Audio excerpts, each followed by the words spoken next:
안녕하세요. 바란 예안교회 전재훈 목사입니다. 예수님께서 가난하고 소외되고 어려운 가운데 살아가는 이들을 만나서 말씀을 전해주신 것이 산상수훈이었죠. 산상수훈의 대상들은 대개 병들고 귀신 들리고 간질하던 사람들, 혹은 흑암에 앉은 자들, 사망의 그늘에서 울던 자들로 표현되고 있습니다.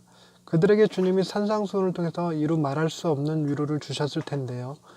그 위로의 말씀들의 마지막에 반석 위에 지은 집 이야기를 하셨습니다. 오늘은 그 이야기를 가지고 하나님의 말씀을 전하겠습니다.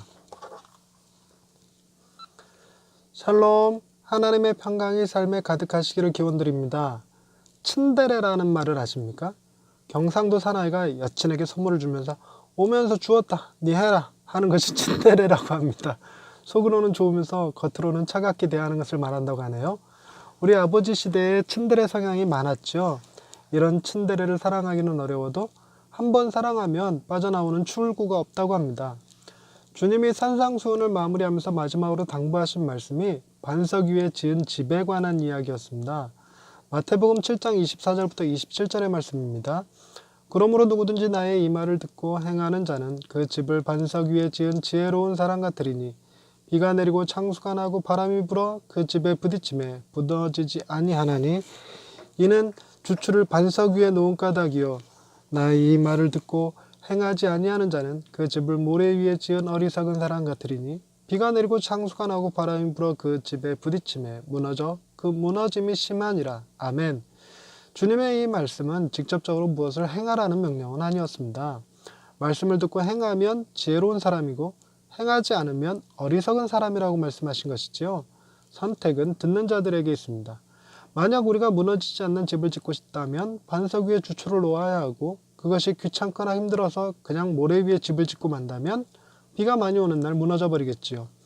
주님은 당신의 말씀을 듣는 백성들이 말씀을 듣고 행하는 자가 되기를 원하셨습니다. 어떤 고난이 와도 무너지지 않고 살아갈 수 있기를 원하셨지요. 하지만 실제로 살아보면 주님의 말씀대로 살아가기가 영 쉽지 않습니다. 우리의 본성이 말씀을 듣고 그대로 살아가게 그냥 우리를 놔두지를 않죠. 매주 교회에 나가 하나님의 말씀을 들어도 우리는 여전히 고난 앞에 무너져 내리고 맙니다. 설교를 하는 목사님들도 본인이 설교한 대로 살지 못할 때가 참 많습니다. 저 역시 말씀을 가장 가까이 하고 살아가면서도 반석 위에 주초를 놓은 지혜로운 사람이 되지 못했습니다. 세상에 온갖 비바람이 불어오면 쉽게 무너져 내리고 말지요. 한때는 그 무너짐이 심해서 그대로 죽고 싶었던 적도 있었습니다. 하지만 무너져 내려 그대로 주저앉아 있을 때 다시 일어설 수 있었던 것은 나의 지혜가 아니라 주님의 도우심이었습니다. 그리고 그 무너졌던 경험이 제 삶에 또 다른 지혜가 되어 주었지요. 우리가 낙심하여 무너져 있을 때 주님이 찾아오셔서 어찌하여 내 말대로 행하여 반석 위에 집을 지은 지혜로운 사람이 되지 않았느냐라고 책망하지 않으십니다. 그저 사랑의 눈빛으로 가장 따뜻한 위로를 해주시고 그 모든 고난의 의미를 깨닫게 하셔서 믿음도 신앙도 더 커지도록 도와주시지요.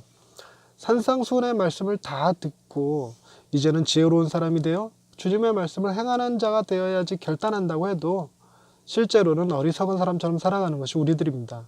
그래서 주님은 이런 어리석은 우리를 위해 말씀만 전하시는 것이 아니라 실제로 이 땅에 임하여서 함께하여 주셨고 지금도 여전히 살아계셔서 우리와 함께하고 계십니다. 주님은 그저 말씀만 하시고 팔짱 끼고 앉아서 구경만 하시는 분이 아니시지요.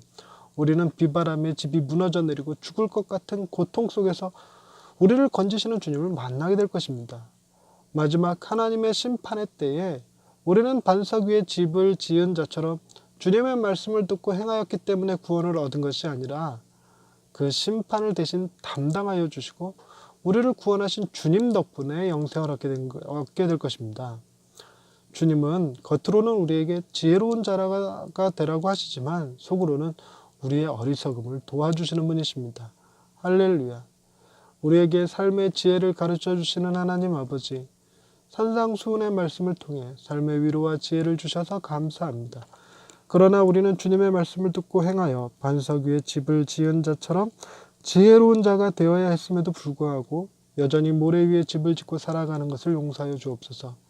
우리의 삶이 흔들거리는 위태로움 속에서도 여전히 우리와 함께 하시는 주님을 믿고 고난 앞에 무너지더라도 아주 엎드러지지 않게 도와주옵소서. 우리를 견고하게 붙드시는 하나님을 찬양하오며 예수님의 이름으로 기도드립니다. 아멘. 반석 위에 집을 짓는 것, 그것이 주님의 말씀을 듣고 행하는 거라고 하셨는데 그게 쉽지 않죠. 우리가 고난이 왔을 때 하나님의 말씀이 생각나서 그 말씀 붙들고 견디는 것이 아니라 너무나 쉽게 말씀은 잊어버리고 원망하고 불평하고 울고 심지어 자살까지 하고 그래서 많이 어려워하잖아요. 그것은 우리가 아무리 노력해도 말씀 위에 바로 서기가 쉽지 않다는 것입니다. 맨몸 찬양은 말씀 위에 바로 서 말씀 위에 바로 서 이러고 찬양하기는 하지만 쉽지 않죠. 그럼에도 불구하고 우리가 안심할 수 있는 것은 반석 위에 세우려고 노력은 했으나 그대로 안 됐다 할지라도 비바람이 나고 어려움이 당했을 때 우리를 그냥 두시지 않고 언제나 함께 하시고 도우시는 주님이 우리를 구원하시는 분이시라는 사실입니다. 비바람이 단순히 세상의 고난뿐만이 아니라 마지막 날의 심판이라고 생각한다면 더더욱 우리를 구원하실 주님을 붙들어야 되겠지요. 주님 안에서 평안한 하루가 되시길 바랍니다. 감사합니다.